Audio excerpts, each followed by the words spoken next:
오늘 우리가 함께 묵상할 말씀은 그대 우편에는 무엇이 또는 누가 있는가, 이런 제목을 갖고 내 삶을 이끌어가는 원리가 누구인지를 오늘 말씀을 통하여 함께 나누기를 바라겠습니다. 한번 제목을 한번 마음에 새기는 마음으로 한번 따라하기를 바라겠습니다. 그대 우편에는 누가 있는가, 이런 제목을 갖고 제 말씀을 함께 나누겠습니다.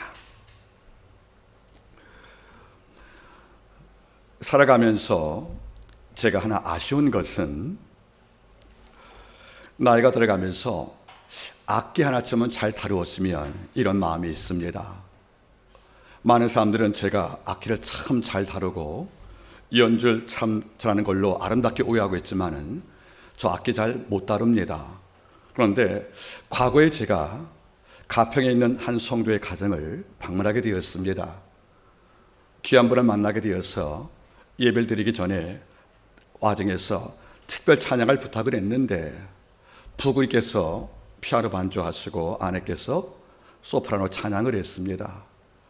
우리 엄마와 함께 못지않은 찬양이어서 너무도 감동을 입었습니다. 그때 또한 느꼈던 것은 내가 일찍이 피아노건 또는 기타든 또는 바이올린이든 첼로든 하나 배웠으면, 이런 아쉬움이 제 마음에 종종 있었습니다. 자, 그런데 우리가 보통 악기를 잘 다룬다 그러면 장인인데, 보통 서양에서는 올페우스가 리라와 수금을 잘 타서 우리가 존중을 하고, 이와 반대로 동양은 이른바 백아라는 인물이 있습니다. 올페우스가 수금과 리라를 타서 짐승을 감동시키고 더 나가서 지옥까지 내려가서 하드를 감동시켰던 이런 역사를 알고 있지만은, 동양도 그 못지않은 하나의 장인이 있습니다. 이름은 백아입니다. 자, 우리 창훈이 형제님 한번 띄워주겠습니까?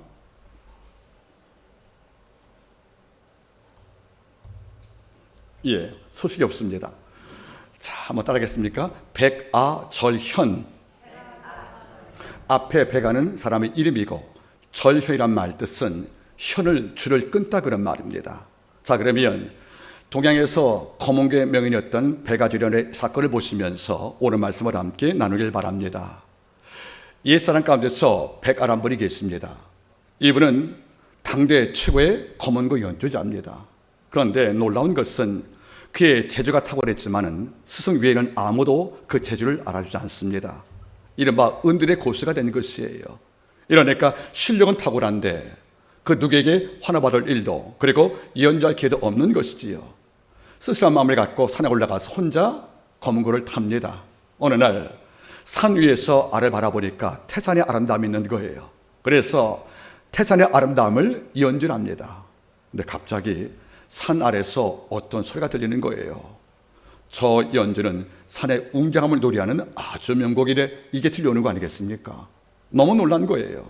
그래서 잠시 연주를 멈추고 나서 옆을 바라보니까 큰 강물이 흘러갑니다. 이제 영감이 떠올랐어요. 그래서 강물의 도도함을 위해서 또 연주를 했다는 거 아니겠습니까? 이런데 또 아래서 같은 목소리가 들려오는 겁니다. 뭐라고 하냐면 황하의 아름다움을 노래했구나. 백아는 놀란 거예요. 누군가 내 연주가 이루어지면 그 소리의 내용을 하는 거예요. 이름 한자말로 지음, 소리를 알고 있다는 것이 아니겠습니까? 결국 밖을 보니까 산 아래 한 나무꾼이 올라옵니다. 그 이름이 바로 종작이라는 사람이었어요. 그런 친구였습니다. 종작의 직업은 나무를 패는 목수였습니다. 그리고 그 당시에 하대받던 이른바 산직이었다는 뜻이에요. 이분이 땅에서 나무를 잘라 목재를 만들어 팔았던 장사꾼이었지만은 귀가 내 친구 백아의 연주할 때마다 그 내용을 읽었다는 것이 아니겠습니까? 이 순간에 나온 말이 알지자 소리음자 지음이라는 거지요.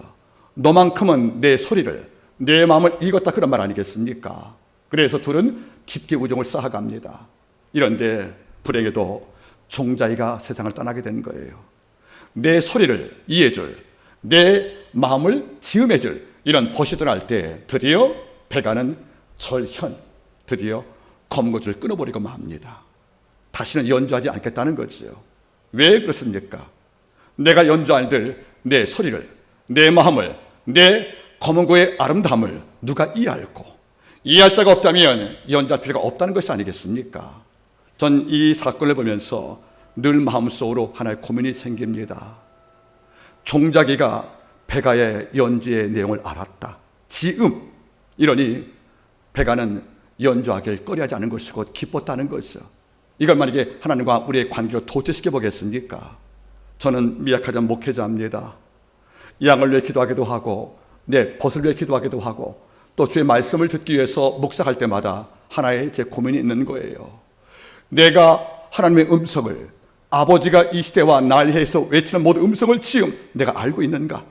내가 하나님 마음을 알아서 그분의 신음소리, 그분의 아픔을 내가 다 이해하는 지음자가 되어서 우리 아버지가 아브라함에게 비밀을 감추지 않듯이 하나님께서 나에게 당신의 속상함들, 예, 김 목사야, 내가 이런 아픔이 있거든, 내가 이런 고통이 있거든, 네가 이 민족을 위해서 어떤 기도할래, 이런 당신의 마음을 해독하고 이 마음을 읽을 수 있는 지배 중에 못되면 어떨까, 이런 마음이 있다는 것이 아니겠습니까? 하나님은 지금도 외롭습니다. 수많은 교회에서 말씀을 선포하지만은 많은 성도 가운데서 하나님의 심정을 읽을 수 있는, 그의 마음의 속 내용을 맡을 수 있는 이런 지음의 성도가 몇 명이 되겠는가는 문제 아니겠습니까? 주님께서 오늘날에 고향을 방문했어요. 나사렛을. 이제 광야에서 시험 다 받으시고 제자 선택한 다음에 첫 번째 사역지로 당신 고향을 찾아가신 거예요. 가서 안식일날 회당에서 말씀을 증거합니다. 이사야 말씀을 다 증거한 다음에 그런 말하지요. 이 말씀이 지금 이루어졌다고. 이런 순간의 반응이 상반된 반응이 두 가지가 온 겁니다. 하나는 권세의 말씀에 놀랐다는 말이 오지요. 일부는 그 말씀을 이해한 거예요. 그래서 주님을 마음으로 영접을 합니다. 이런데 한 구석에서 다른 말이 나오는 거예요. 야, 자세히 봐라. 요셉의 아들 아니냐? 마리 아들 아니냐? 얘 목수였잖아. 예수를 육으로 격화시킵니다. 이 순간은 무슨 말이겠습니까? 방금 들어서 감동을 입었던 모든 말씀은 다 사라지고 예수의 말씀은 지음이 되지 않고 이른바 타금이 되어서 마음에 남지 않을 때 주는 말씀하시지요. 그가 그 고향을 떠나갔다는 거 아니겠습니까? 그러가 단 말이 뭔지 아십니까? 저들이 믿지 않는 것을 이상하겠다는 말씀으로 주님은 아파했다는 거지요. 여러분 돌아보세요. 우리가 수없이 말씀을 접하고 성경을 읽지만 이 말씀에 포함된, 그리고 지금 내게 말씀하는 아버지의 그 음성을 지금 이해하고 듣지 못하면 아버지의 외로움과 고통은 더할 나위가 없는 것이 아니겠습니까? 여러분, 우리는 구약을 통해서 이런 말씀을 이해합니다. 사무엘이 탄생할 때 사무엘상 3장 1절 말씀에서 성경은 이렇게 언급을 합니다. 당대 민족을 끌어갈 제사장은 엘리였습니다. 그런데 사무엘상 기자는 이 사건에 몇 가지 정보를 넣고 있습니다. 그 첫 번째 뭐지 여러분들? 엘리가 일하던 그 시대에는 하나님의 말씀이 희귀했다. 그리고 아버지가 당신 백성한테 베푸시는 이런 환상과 묵상이 없었다. 그리고 아울러서 엘리의 눈이 어둡다고 말하는 것입니다. 엘리의 눈이 어떤 말 뜻은 육적 시력도 물론 포함되지만 정확히 말한다면 민족을 끌어갈 통찰력이 없다는 것이에요. 이 결과 아버지는 당신 백성 앞에서 하나님의 말씀을 멈췄다는 겁니다. 말씀이 희귀하단 말이 뭐예요? 드물다는 거잖아요. 여러분들, 하나님께서 당신 말씀을 멈췄습니다. 왜 멈췄습니까? 안 들으니까. 들어도 이 말씀을 농담 삼으니까. 말씀을 선필히 말씀을 심장에 담지 않고 마치 늙은 노인의 잔소리같이 이걸 취급할 때, 하나님의 말씀은 당신 말씀에 모독을 당할 때 아버지가 침묵할 수밖에 없다는 것이 아니겠습니까? 혹자는 말합니다. 왜 하나님께서는 내게 음성을 주시지 않느냐고. 왜 주께서는 내게 기도할 때마다 남들 다 듣는 음성과 체험이 없냐고 말할 때 한번 돌아보시기 바라겠습니까? 우리가 평소에 아버지가 수없이 말씀을 해도 이 말씀을 마음에 담고 이 말씀을 보석같이 여기며 이 말씀을 카보도 무거운 간같이 여겨서 고개하는 마음이 없다면 아버지는 더 이상 내게 말씀하기를 꺼리하십니다. 사울왕을 바라보세요. 3일을 통해 끊임없이 말씀을 줘도 말씀은 안 됐잖아요. 결국 아멜렉 전투에 의해 하나님께서 뭐라 했습니까?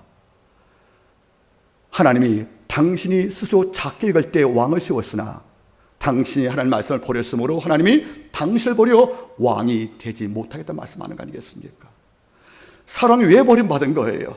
권력이 없어서? 수하의 군사가 없어서? 여러분, 전투 끌어갈 국고에 양식이 없어서? 아닙니다. 성경은 한 가지 말씀하는 거예요. 사울왕이 하나님의 말씀을 버렸답니다. 원문은 뭐죠? 듣지 않았답니다. 이러니까 아버지가 사울이 위기를 당할 때 한 말씀 안 하시는 거예요. 이 결과 사울이 답답하니까 엔돌의 무당을 찾아가지 않겠습니까? 여러분, 하나님은 당신 말씀이 우리 성도한테 환영받기를 원하십니다. 주의 말씀이 창조의 말씀이 되어서 모든 성도의 가슴 속에 가장 영광된 존재로 아버지가 인정받기를 원하시는 거예요. 이것이 안 되면 아버지가 침묵하십니다. 구약을 잘 보시면 하나님은 상반된 두 모습이 있어요. 하나는 믿는 성도에게 말씀하시는 하나님. 그런데 또 하나가 있어요. 침묵하시는 하나님. 우리 아버지가 언제 침묵합니까? 쏟아부어도 안 듣는 거예요. 가슴을 치고 울어도 성도가 마음을 담지 않는 거예요. 이런 구약의 예언자를 바라보세요. 미가와 이사 예언자의 공통점이 있답니다. 당신의 말씀을 전혀 안 들으니까 아버지께서 미가하고 이사에게 명령을 했답니다. 너 상의를 벗고 광장에서 뒹굴라고. 예언자가 말씀을 증거해도 백성의 말씀에 주목하지 않는 거예요. 이러니까 하나님께서 행동 언어, 너 옷 좀 벗고 뒹굴래. 3년간 뒹굽니다. 예언자가 말씀을 증거하지 않고 광장을 뒹구니까 사람들이 우스워서 다 몰려드는 거예요. 그때 말씀을 증거했답니다. 우리가 얼마나 주의 말씀을 경홀히 여겼으면, 우리가 얼만큼 tun전 이후로 말씀을 담지 않았으면 예언자가 광장에서 뒹굴면서 마치 광대에 몸짓하면서 말씀을 증거할 길을 얻기를 소망했겠습니까? 여러분들, 배가 되신 하나님의 이름을 넣어보십시오. 예수 절현, 주께서 말씀의 끈을 끌어봤답니다. 그래서 아모스 8장 11절 말씀에 우리는 알고 있지요. 보라, 이 땅에 기근이 올 것이다. 어떤 기근? 너희가 먹지 못한 기근이 아니야. 물을 안 마신 기근이 아니야. 여호와의 말씀을 듣지 못한 기간이 온다는 거예요. 그때는 처녀와 신랑들이 땅 끝에 가 말씀을 구해도 구하지 못하여 피곤에 넘어진다는 말씀을 증거하지 않습니까? 왜 아버지가 말씀 기근을 보냈습니까? 안 들으니까. 듣고도 안 지키니까. 그리고 하나님의 말씀을 지나가는 바람처럼 여기고 있으니까. 아버지는 당신의 권위와 말씀의 능력을 아버지가 너무도 상처받은 것이 아니겠습니까? 놀라운 것은 모세오경을 보시면 아버지가 모세를 지칭하실 때 이게 말합니다. 모세는 나하고 친구와 같이 대화했다는 거예요. 모세는 나하고 친구처럼 대화했다는 거예요. 아버지가 감출 비밀이 없대요. 왠지 아십니까? 대화가 통했다는 겁니다. 주가 말씀하면 모세가 이해했다는 거지요. 주가 명령할 때 모세가 이해했다는 거지요. 즉 아버지의 마음을 알고 그는 광야 40년간 백성을 끌어왔고, 그리고 노아도 하나님의 마음을 알았기에, 지음을 했기에 방주를 지었던 고생을 충분히 감당한 것이 아니겠습니까? 오늘 이 문제를 갖고 주의 말씀을 나누기를 원합니다. 하나님의 말씀이 내게 들려져야 하나님과 사이가 좋아지는 겁니다.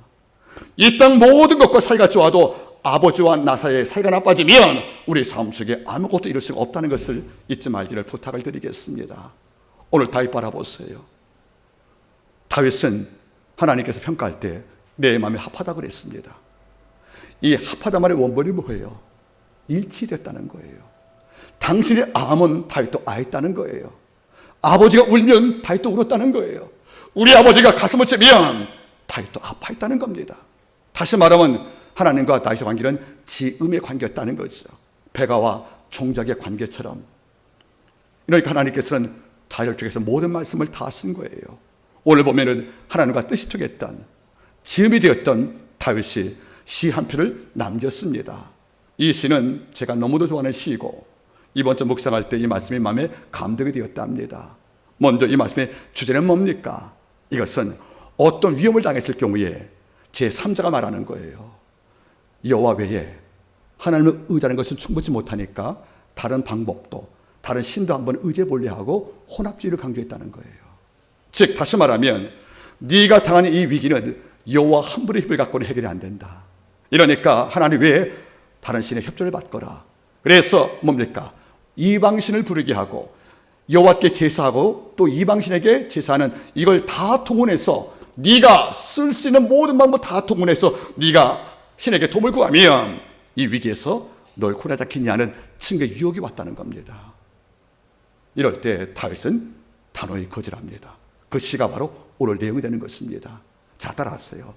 내가 어려움을 당할 때 다른 방법을 통하여 해결을 시도하는 것을 다윗은 거절했다. 이게 어리석어 보여도 하나님 방법인 것입니다. 오늘 함께 보겠습니까? 표제요. 다윗의 믹담이라고 나옵니다. 여러분, 믹담이란 말은 굉장한 단어예요.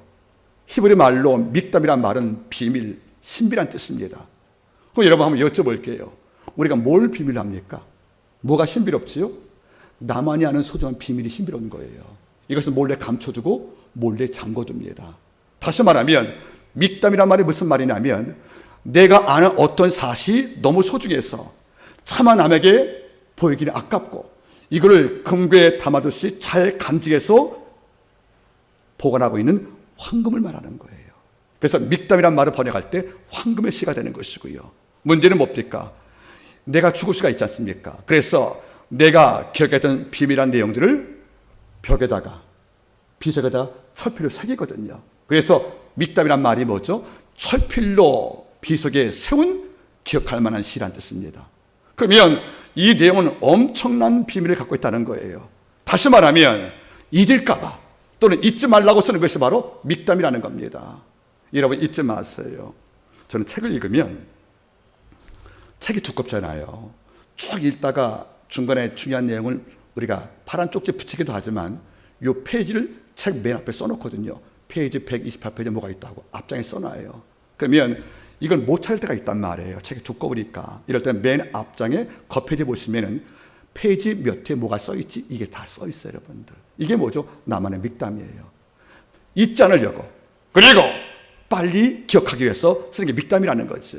그럼 다윗의 믹담이 모두 6개가 나오는데 이 시편의 주제가 어떤 것이냐면 어떤 위기에서 하나님을 선택하여 구원을 경험한 내 사건이 너무도 귀해서 나도 기억을 하고 그래 내 후손이 기억할 수 있도록 내가 철필로 비석에 세우듯 쓸 시가 바로 믹담이란 말입니다. 너무도 소중한 가치가 아니겠습니까? 그러면 얼마나 다윗이 경험된 사건이 귀하길래 믹담의 호칭을 붙여서 이 시를 남겼을까? 우리 궁금하지 않겠습니까? 오늘 시편은 16편은 모두 4가지 사실을 다윗이 비밀로 안고 이걸 간직했다는 거죠. 첫 번째 보시기 바라겠습니까? 1절 보세요. 하나님이여 나를 보호하소서. 내가 주께 피하나이다. 아멘. 우리가 읽을 때는 별 내용이 없어요. 이런데 아닙니다. 여기 보호란 말을 주목하시기 바랍니다. 여호와여 내가 당신께 피합니다. 이러니 당신은 저를 보호할 이유가 있습니다는 고백이 아니겠습니까? 잘 보기 바라겠습니까? 보호란 말은 지금 다윗이 어떤 위기에 있다는 거예요. 내 혼자 날 지킬 만한 힘이 없다는 거예요. 바꿔 말하면 내 목숨이 위험하다는 겁니다. 전쟁터에서 평생을 산 다윗은 언제 창칼로 목숨이 나갈지 모르는 위기에 샀기 때문에 그런 안전에 대해서는 확실할 수 없는 상태라는 거예요. 이런데 오늘 말씀 바라보십시오. 내가 여호와께 피합니다. 주님 나를 보호해 주시옵소서. 여러분 잘 보겠습니까? 다윗의 일평생을 바라보면 다윗은 2 종류의 삶이었습니다. 첫 번째는 늘 위험을 사는 삶에서 위험한 삶을 살았어요. 내 목숨을 놓자 많았기 때문에 그 결과 2번째 뭐죠? 배반당하는 삶을 엄청 산 거예요. 한번 돌아보겠습니까? 골리앗을 죽이어서 엘라 골짜기에서 사울의 왕권을 지켜주었잖아요. 그러면 사울 왕이 다윗에게 어버지오도 시원찮습니다. 이런데 돌아올 때 여인이 뭘 불렀습니까? 사울이 죽인 자는 천천히인데 다윗은 만만이라고. 그 여인의 노래는 어떤 정치의 의미가 없었어요. 이제 사울을 피하고 다윗 세우자는 이런 정치 선동이 아니라 그냥 기뻐서 노래한 겁니다. 다윗이 사울을 도와서 우리가 전쟁에 이겼으니까 우리의 남편과 우리 아이가 보호받은 거잖아요. 만약에 골리앗에게 사울 왕이 졌으면은 그 기스로 밀려왔던 블레셋 군대가 내 땅을 치면 내 남편과 우리 아이는 전쟁터에서 목숨을 잃을 수밖에 없는 것이고 홀로 산 여인이 탄생해서 경제 기한이 깨지거든요. 이걸 막아준 게 다윗이란 말이에요. 이러니까 사울이 죽인 자 천천 다윗 만매란 말은 사울보다 다윗이 낫다는 말하는 게 아니에요. 여러분들 역사의 사실을 노래하는 겁니다. 그런데 성경은 그다음 뭐라고 그래요? 사울 왕이 이 노래를 듣고 마음이 분하여 격동하여 이제 다윗에게 남은 것은 내 왕권밖에 없냐 하고 드디어 사울이 다윗을 정적으로 규제하잖아요. 굉장한 오해고 이것은 왜곡입니다. 그렇죠? 그런데 이유는 뭡니까? 군사 3천을 풀어서 다윗을 제거하려고 10년 동안 여러분들 추격을 했습니다. 이러니 다윗은 장인한테 쫓김을 당하는 거예요. 얼마 후는요 압살롬 아들한테 반란을 당합니다. 또 여러분들 누가 있습니까? 가장 무서운 것은 바로 아히도벨의 반란이었어요. 여러분, 아히도벨이 누구냐면 다윗이 취했던 바스바 있죠. 이 바스바의 할아버지가 아히도벨이에요. 근데 사무엘상 15장 이하를 보시면 아히도벨은 어떤 자였냐면 다윗이 가장 어려울 때 지혜를 구했던 책사입니다. 장량처럼 책사라는 거예요. 우리가 아는 여러분들 그 지혜를 주는 현자입니다. 그러니까 다윗은 기도 마친 다음에 아히도벨을 불러서 물어봅니다. 이 전자 어떻게 할까 하고. 그 아히도벨이 다윗의 두뇌였었는데 어느 순간에 아히도벨이 반란 일으킨 압살롬을 찾아간 거예요. 내가 네 편 되겠다는 거죠. 그래 다음에 하는 말이 뭐죠? 내가 다윗 죽일 방도를 알려주겠다고. 여러분, 방금 전까지 내 머리였던 아히도벨이 이제는 내 붙들어서 아비의 목에 칼을 댄 압살롬의 책사가 되어서 내 전부를 아는 그가 정보를 줘서 나를 죽이려고 합니다. 이건 배반당한 거라는 거예요. 여러분, 뭘 느낍니까? 전쟁터에 평생 살던 다윗은 위험과 배반 속에서 늘 고통을 당한 자입니다. 이러니까 내가 측근 두고 질 얻은 아히도벨까지 나를 배반했으니까 믿을 자가 없잖아요. 아들까지 반란을 일으켰는데, 장인까지 날 죽이려 했었는데, 그러면 아히도벨도 바스바의 할아버지가 되는 것이니까 장인 계열 아니겠습니까? 사울도 장인이에요. 아히도벨도 장인이에요. 압살롬은 아들이에요. 그러면 아들과 장인들이 날 죽이려고 그러는 거예요. 누가 내 보호자입니까, 여러분들? 보호자라고 믿었던 것이 보호자가 아닌 거예요. 이제까지 사울왕은 내가 살려준 나의 장인이었고요. 아히도벨도 내게 지혜 주었던 내 측근이었어요. 압살롬은 내 셋째 아들이었어요, 여러분들. 이런 피가 섞이고 혈족과 친족 비속이었던 이런 무리가 내 보호자인 줄 알았는데 겪고 나니까 아닌 거예요. 이제 다윗의 마음을 바꿉니다. 여호와여, 당신이 내 보호자입니다. 이제까지 그들이 내 목숨을 지켜왔던 보호자인지 알았지만은 겪어보니까 안입디다 하고 고백을 한 거예요. 여호와여, 내가 이제는 아히도벨도 아니고 자식은 압살롬도 아니고 사울왕이 아니고 내가 진정 몸을 피할 유일한 피난처의 보호자가 바로 여호와라고 다윗이 고백했다는 사실입니다. 여기서 보호란 말이 아주 굉장히 소중합니다. 히브리 말로 여러분들 이른바 따라하겠습니까? 사메레니 시작.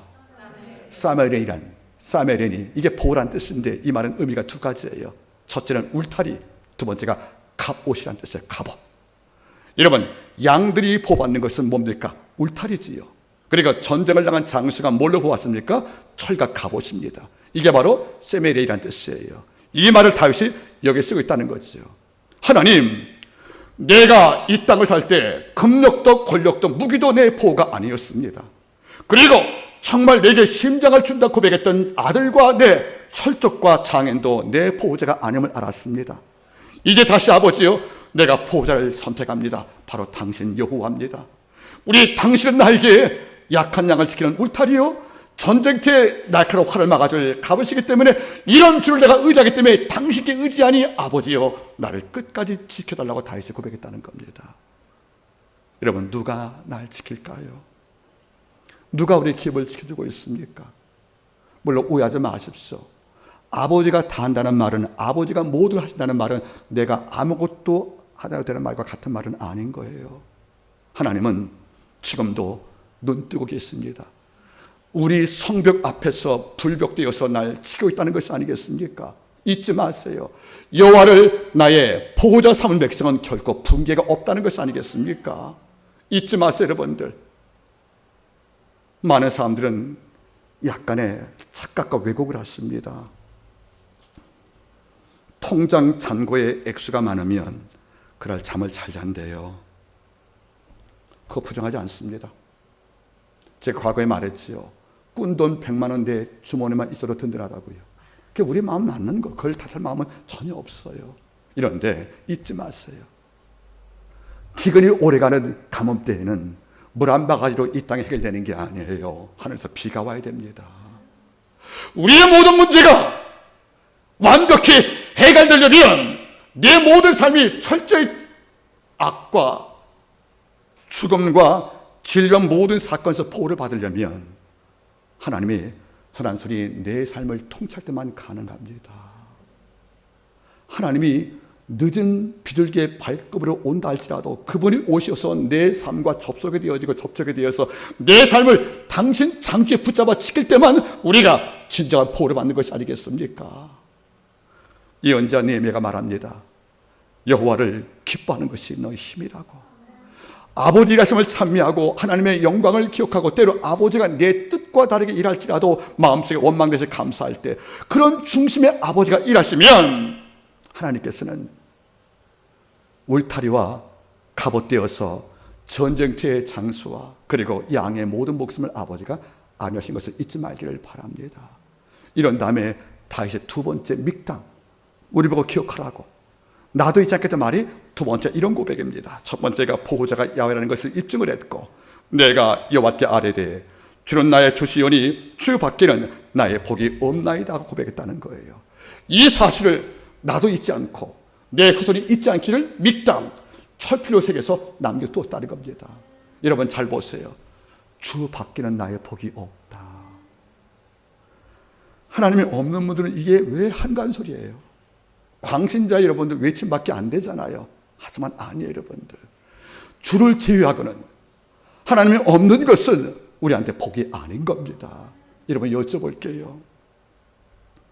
토마스 아퀴나스는 신학대전 서두에 이리 말합니다. 그대가 하나님이 없다면 모든 걸 다 가져도 가난한 행복이라는 거예요. 모든 걸 다 갖고도 하나님이 없다면 당신은 여전히 기근 속에 있다는 겁니다. 이 사실이 이해되기를 바라겠습니다. 이 사실이 마음속에 동의되기를 바랍니다. 여러분 여쭤볼게요.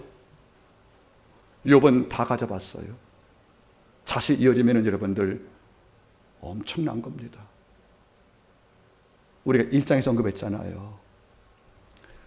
양이 7천, 약대가 3천, 소가 500결이, 낙이 500결이, 종이 많고 아들이 이어리고 동방제일의 부자래요.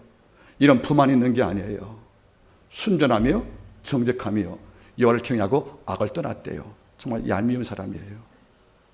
경건과 부가 조화로운, 정말 여러분들 컨시어스가 된 이런 종이 있기 때문에 너무도 부러운데 그가 놀랍게도 여러분들 한순간 이걸 다 잃어버리잖아요.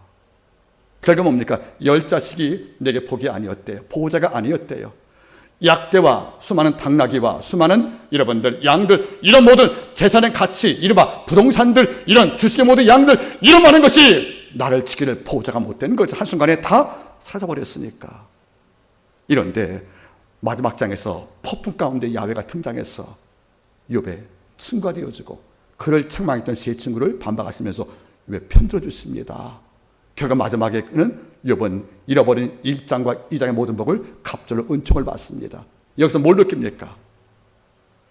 내가 누려왔던 눈에 보이는 많은 복들과 내가 믿고 의지했던 이런 혈족들, 이런 많은 것이 약간의 위로와 힘이 될지 몰라도 내 인생의 바닥에서 날 끌어올릴, 그리고 내 붕괴에서 날 지탱해 줄 이런 어깨와 산성한 요새는 아니었다는 것이 아니겠습니까? 다윗은 말하는 거예요. 여호와는 기가 막힌 웅덩이와 숭에서 나를 끌어올리시고 내 발을 반석에 두사 내 걸음을 견고케 하셨도다. 그건 하나님밖에 못하는 겁니다. 여러분, 주밖에 나의 복이 없다는 고백이 진실하기를 바랍니다. 이런 고백이 하나님께 청결한 마음으로 고백할 경우에 아버지는 기꺼이 나의 보호자가 되실 것이고, 그리고 내 앞서가는 복들 하나님께서 역사하지 않겠습니까? 여러분, 과거의 이야기 다시 해도 용서하길 바랍니다. 제 친구 목사님은 답답할 정도로 순수하세요. 과거에 그 신학교를 다닐 경우에 그 친구를 잠시 술집에 데려가려고 어떤 그 다른 친구가 아마 데려갔대요. 그러니까 어정어정 따라가다 보니까 술집이네? 친구 들어가서 당기니까 문고리 붙잡고 앉아서 기도했대요. 아버지, 지옥에서 건져달라고. 이렇게 순수한 친구예요. 아름답죠, 여러분들. 이분이 목회하고 있습니다. 저기 수원에서. 이분의 별명이 뭔지 아세요, 여러분들? 따라하세요. 하나님께서 무슨 조치가 있으시겠지.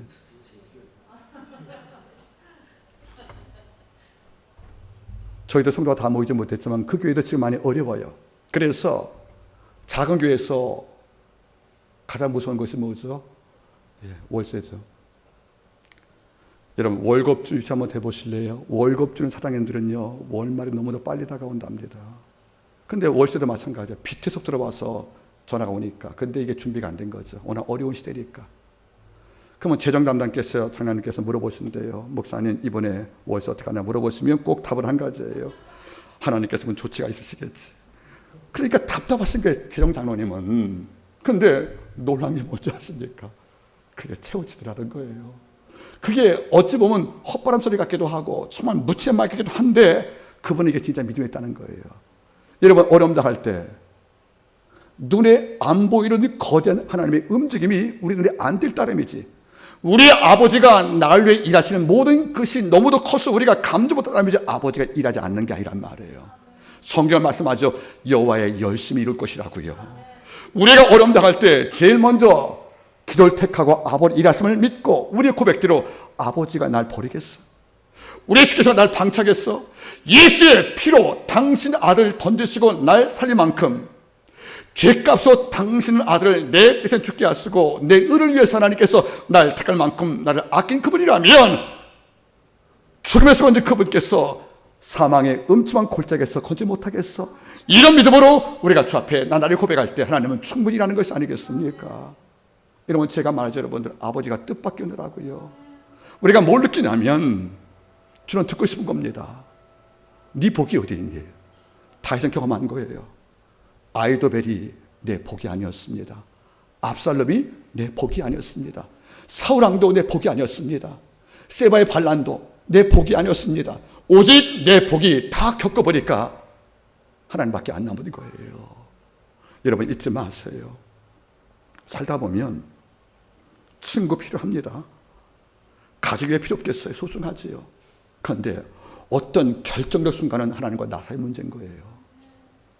가족의 도움도 필요하지만 어떤 순간은 아버지 앞에 내가 단독자가 되어서 그분께 무릎을 꿇고 나서 하나님께 답을 얻기 전까지 그 자리가 내 무덤이 될지언정, 내 무릎 망가질지언정 엎드려 당신께 전부를 걸고 하나님께 전부를 받기 위한 이런 영혼의 투쟁들, 즉 야복강의 야곱처럼 우리가 환도뼈 위골 될 만큼 하나님께 엎드릴 경우에 그때 내 운명을 아버지가 이끌어가더라고요.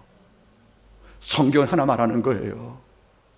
우리가 주 안에 거할 때 아버지가 충분히 일하신다는 겁니다.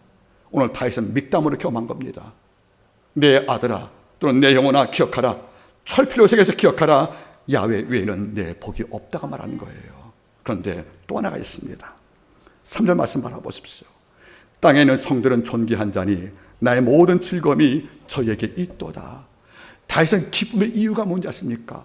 자기와 똑같은 믿음을 갖고 여호와를 사랑하는 백성을 너무도 좋았다는 거예요. 여러분 이상합니다. 따라하세요.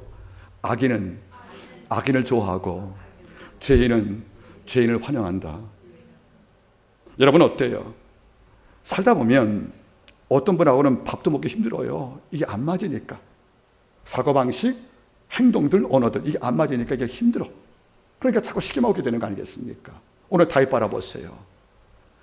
땅에 있는 성도, 다른 성경 뭐죠? 땅에 있는 경건한 백성들, 주를 부르는 백성을 뜻습니다. 이런 백성이 뭐죠? 다윗은 내 즐거움이 그분한테 있다는 거예요. 여러분 잘 봐가지고 다윗은 왕이잖아요. 한번 여러분 여쭤볼게요. 여러분 왕은 누가 제일 고마운 거예요? 싸움 잘하는 장수입니다. 내 목숨을 지킬 실력자가 고맙지 않겠습니까? 그런데 다윗은 다른 말하고 있는 거예요. 내 왕위를 노리는 정적들이 많은데 그래서 내 목숨 보호 받으려면 내 목숨을 지켜줄 칼 잘 쓰는 사람들 또는 갑옷 입고 날 안위할 이런 여호수아 같은 인물이 필요한데 이런 자가 다윗에게 즐거움이라고 말하지 않는 거예요. 다윗은 뭐죠?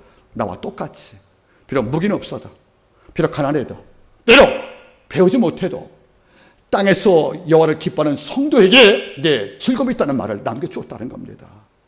여러분 내가 아플 때 나를 위해 밤새워줄 성도 있다면 그 성도가 여러분의 즐거움이라는 겁니다.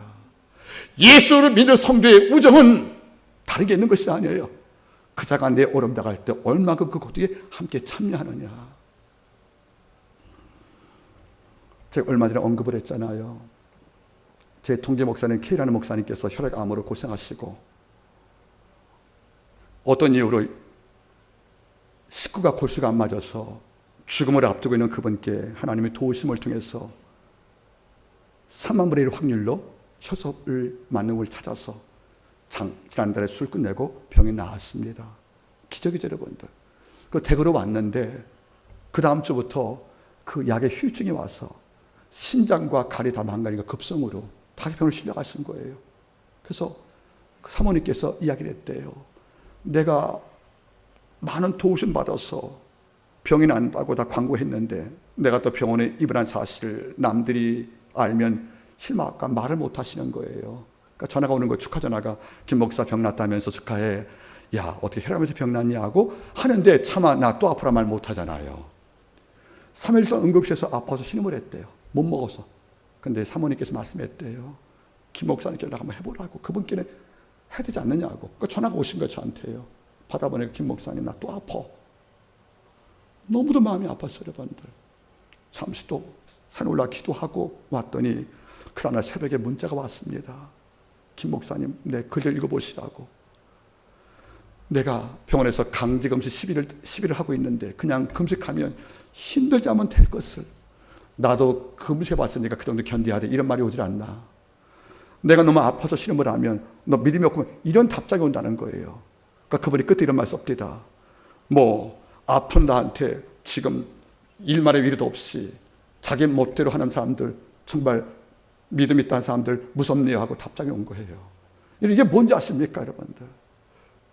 같은 노예에서 일하고 같이 어울려 음식을 먹었던 이런 벗들이 아니겠어요, 여러분들? 이런 분들이 정말 어려움 당할 때는 그 마음의 일말을 이해도 못하고 오히려 욥의 친구처럼 상처만 줬다는 것이 아니겠습니까? 여러분, 누가 우리가 어려움 당할 때 즐거움이 될 수 있겠습니까? 어떤 사람이 내가 권고할 때 나에게 디딤돌이고 날 일으켜줄 사단입니까, 여러분들? 이것은 나 어려워할 때 그래 함께 기도하자. 나 아파할 때 그래 나도 함께 울어줄게. 내가 오늘 밤을 새워줄게. 어깨 빌어줄게. 나 믿고 한번 웃어봐. 이렇게 비록 설사 말이 할지라도 심장에 나오는 말 한 자가 진짜 즐거움이 아니겠습니까? 여러분 오해하지 마세요. 나에게 잘한다고 친구가 아닌 거예요. 그가 옳아야 내 친구인 겁니다. 여러분 가끔 말하죠, 여러분들. 인기 좋을 때 조심하세요. 나 인기 좋아요. 그러면 여러분 조심할 게 뭔지 아십니까? 여러분을 좋아하는 무리가 어떤 수준이에요? 삼류들입니까? 삼류? 거짓말 좋아하고 음흉하고 사기치고 이런 부리가 나 좋아하면 내 속에도 그를 좋아하는 요소가 있다는 거예요. 내가 누구한테 존경을 받고 상을 받을 경우는 어떤 자입니까, 여러분들? 여호와를 두려워하고 영이 맑고 깨끗한 자가 날 좋아하면 여러분은 복된 자인 겁니다. 오늘 다시 바라보세요. 내 즐거움이 누구에게 있는지 아느냐? 솔로몬아, 내 아들 듣거라. 백성아 듣거라. 땅에 있는 여호와를 기뻐하는 성도가 내 즐거움이 있다는 겁니다. 이런 벗이 내 곁에 있다면 우리 인생 잘 산 겁니다. 다윗은 누가 있었습니까? 요나단. 우시야 왕은 스가랴. 여러분 잘 보세요. 내가 적결 갈 때 이건 아니라고, 내가 절망할 때 내 등에 업히라고, 우리의 짐을 담당하고 함께 아파할 이런 에베드, 이런 영의 종이 함께 있을 경우에 이런 종이 바로 내 즐거움 된다는 것이 바로 다윗이 남기고 싶었던 믹담이었다, 그런 말입니다. 우리 한마음교회 성도분은 고마운 게 있어요. 지하라서 장마 때 물 넘쳤잖아요. 갑자기 우리 하나님께서 땅에 변해서 홍해를 만드셔가지고 무릎까지 물이 왔거든요, 여러분들. 여기서 물 내려와가지고 그때 모든 성도 다 모여서 4시간 동안 물 퍼지 않습니까? 그때 그 허리 아픈 거 통증 다 기억하거든요. 이게 뭔지 아십니까? 누구의 좋은 일에 참여는 쉬워요. 불행에 참여해서 함께 권고할 것은 쉽지 않다는 거 아니겠습니까? 오늘 다윗은 뭘 기억합니까? 나는 이것을 믹담, 철필로 남길 것이야. 누가 내 즐거움인지 아느냐? 단순히 권력 많은 자들, 단순히 내 친구 아니라는 거지요. 나와 똑같은 심장으로, 나와 같은 마음을 갖고 땅에서 나와 같은 말로 하나님을 경외하는 성도가 즐겁다는 겁니다. 한마음교회 모든 성도 여러분께 벗되기를 바랍니다. 그 다음에 2개가 남았습니다. 이어서 보시기 바라겠습니까? 4절, 다른 신에게 예물을 드린 자는 괴로움을 더할 것이라. 나는 저희가 드리는 피의 전제를 드리지 아니하며 내 입술로 그 이름도 부르지 아니할 것이다. 그러니까 누군가 유혹을 한 거예요. 너 어렵지 다윗? 이러니까 내가 믿는 이방신에게 한번 피의 전제 드려볼까? 피의 전제가 뭡니까, 여러분들? 이방신 몰록과 나곤을 섬기는 신 제사장들은 신에게 응답과 충성을 보이려고 몸에 칼을 걷거든요. 그 피를 포도주에 담아서 바쳤거든요. 이게 피의 전제가 되는 거예요. 이스라엘 백성은 포도를 바쳤지만, 그러니까 하는 말이 뭐죠? 지금 네 고통에서 네가 해방되려면 하나님 갖고 충분하지가 않아. 이러니까 우리가 하듯이 네 몸에서 칼집을 내서 피를 술 담아서 여호와께 바치는 피의 전제 드리면 하나님께서 널 돕지 않겠니? 이럴 때 내가 이 전제에 드리지 않을 것이며 저희의 모든 부탁을 거부했다가 다시 말하지 않습니까? 혼합주의자 항상 이렇게 말하는 거예요. 하여튼 뭐 우리 교회는 그런 분이 안 계시겠지만은 직분이 권사 장로님이신데 자식이 결혼할 때 날 받으려고 무당을 찾아가는 분들 종종 계십니다. 여러분 어때? 이사 갈 때 길 손 없는 날 찾아가는 분들, 여러분들 이게 뭔지 아십니까? 아직 지식까지 이해해서 세우지 않은 것이 아니겠어요? 잊지 마세요. 다윗은 야훼 외에 어떤 방법도 내 문제를 정면 돌파하는 수단으로 삼지 않았다는 겁니다. 오직 여호와께서 홍해를 가르고 빈들 광야에서 양식을 창조하시고 그리고 아이라 골짜기가 태양을 멈추게 하는 전능자를 알았기 때문에 이방신에게 도움을 청하는 이런 다른 수단을 강구하지 않은 것을 잊지 말기를 바랍니다. 하나님보다 빠른 방법이 없어요. 따라하세요. 기도가 가장 빠른 방법입니다. 그 다음에 놀라운 고백이 오늘 결론 나옵니다. 6절, 내게 줄로 지어준 구역은 아름다운 곳이 있으며 나의 기업이 실로 아름답도다. 5절 보세요. 여호와는 나의 산업과 나의 소득이 있으니 나의 분깃을 지키십니다. 다윗은 고백을 동시에 하는 겁니다. 아버지가 내게 준 땅이 있어요. 이 땅 아버지가 지킨대요. 그래서 지금은 전쟁 중에 있지만 이 땅의 회복을 믿었기 때문에 아름답다 고백했다는 거죠. 여러분 잘 보세요. 이스라엘이 광야를 나와서 모압 땅에서 약속의 땅을 분배받았잖아요. 레위 족속을 빼고 분배받을 경우에 뭘 뽑았죠, 여러분들? 제비를 뽑았대요. 여기서 제비 뽑기 운이 계신 분 계십니까? 복권 샀을 때 꼭 당첨이 되시는 분 계십니까? 가끔 그런 말씀 하세요. 목사님 복권 하나 사다 달라고. 그러면 목사님 뽑으시면 될 것 같다고. 그럼 제가 샀지. 예, 하여튼 농담이 여러분들. 근데 제비를 뽑았어요. 그런데 이스라엘 땅은 여러분들 땅의 종류가 여러 가지가 있어요. 농지도 있고 산지 있고 해변가도 있잖아요, 여러분들.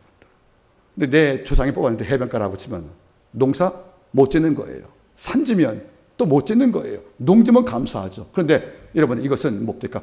제비를 뽑은 거란 말이에요.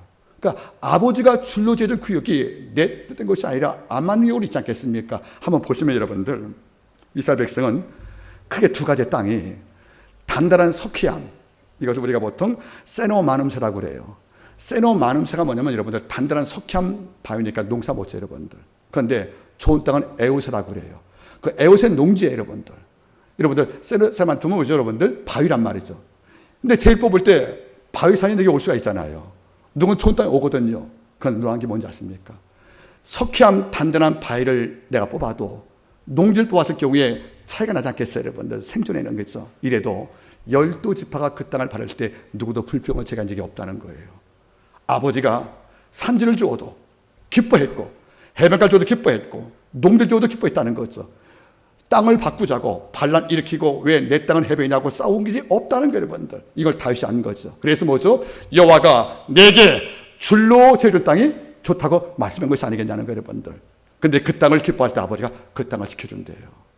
지금 우리 현실 바라보세요. 학원이 어려워요. 산지입니다. 석회암 바위입니다. 아버지가 막 직장에 있습니다. 이것도 내가 볼 때 어려워서 마음에 안 들어요. 이럴 때 이 땅을 아름답다고, 이 땅을 아버지가 줄로 지어준 구역이라 기뻐하고 이걸 사모할 때 아버지가 그 땅을 지킨다고 말씀하는 거예요. 여러분들 감사하기를 바랍니다. 이제 마지막으로 다윗은 우리 결론 주실 때 이렇게 함축합니다. 우리 한번 끝에 보겠습니까? 8절 시작. 내가 여호와를 항상 내 앞에 모심이여 그가 내 우편에 계심으로 내가 요동치 아니하로다. 아멘. 이 말을 하고 싶었다는 거예요. 내가 어릴 때부터 이제까지 권력을 지켰고 수많은 적들이 내 목숨을 누릴 때에도 내가 무사한 죄가 뭔지 아느냐? 내가 땅을 넓혀서 다윗의 왕국에 통일왕국을 이루었고 아버지 은총을 통해서 민족을 평안케 만들 이런 모든 힘이 어디서 왔는지 아느냐? 하고 다윗은 마지막에 답을 주고 있습니다. 이 까닭은 내가 여호와를 항상 내 앞에 모심이여 그가 내 우편에 계심으로 내가 유동하지 않았다는 말씀한 거예요. 다윗은 일평생 하나님을 우편에 모셨다 그럽니다. 이건 장수의 개념이 아니고 하나님을 내 삶의 즉 갇혀 모셔왔다는 거예요. 여러분 여쭤볼게요. 하나님을 어떻게 부사가 뭐죠? always 항상이에요. 특별한 게 아니었습니다. 우리 주님을 항상 내 삶의 중심을 삼았어. 그의 법도와 계명에 내가 복종을 했고 아버지를 기쁘게 한 일에 전념을 다할 경우에 이게 항상 하나님을 내 우편에 모신 것이 아니겠습니까? 이 결과 다윗은 유동이 없었다고 우리한테 고백하잖아요. 여러분 여쭤보겠습니다. 어려움 당할 때 내가 손뻗을 우편에 누가 있습니까? 그게 돈이에요? 그게 내 친구입니까? 여러분 잊지 마세요. 21세기는 포스트 트루스 시대예요. 이른바 포스트 트루스 탈진리 시대예요. 옛날의 진리가 뭐죠 여러분들? 옳고 그름이 진리였어요. 지금 뭐죠? 그 사람 말이 나하고 같으면 진리가 되는 거예요. 그건 진리가 아닙니다 여러분들. 여러분들 내 우편에 누가 있습니까? 여러분 우편에 누가 있습니까? 오늘 다윗은 우리에게 분명히 말합니다. 내가 여호와를 항상 내 앞에 모심이요 그가 내 우편에 계심으로 나는 결코 요동이 없다는 말을 마지막에 우리에게 들려주고 있다는 거죠.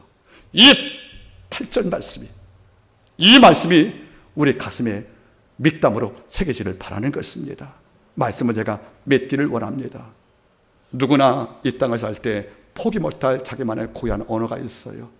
저는 여러분이 이 땅을 살 때 임종까지 주어질 경우에 우리 후손과 내 심장에 결코 지우지 없는 하나의 단어를 말씀한다면 하나님께서 우리의 구원자라는 사실입니다. 하나님이 우리의 보호자라는 사실입니다. 주밖에 나의 복이 없다는 명백한 사실입니다. 다시 말하면 아버지가 주신 모든 것은 내 아름다운 구이기 때문에 아버지가 지킬 것을 믿는 것이 바로 신앙이 아니겠습니까? 다윗의 마지막 언어를 기억하시길 바랍니다. 내가 여호와를 항상 내 앞에 모심이요 그가 내 우편에 계심으로 내게 요동은 결코 없단 말을 잊지 말길 바랍니다.